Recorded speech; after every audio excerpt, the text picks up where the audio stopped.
this is Sandra from Fiber Noodles. Today I'm going to teach you how to make the K1B stitch.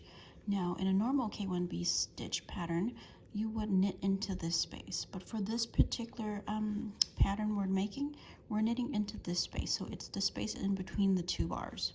So we're going to K1B, pull up a stitch, knit one, and we're going to come back to this space and pull up a stitch here.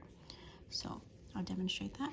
Pull up a stitch, K1B, then I'm going to knit the stitch, knit the next stitch, and I'm going to come back to this hole here and pull up a stitch here like that. Okay, so we start out with 2 stitches and now we have 4. A K1B, knit, knit, K1B. So I'll do that again.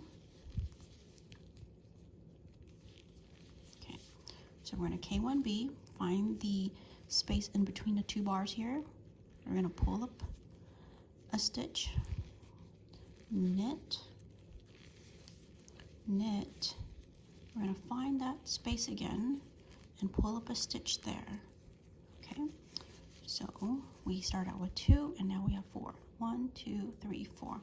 And that's how you do the K1B stitch.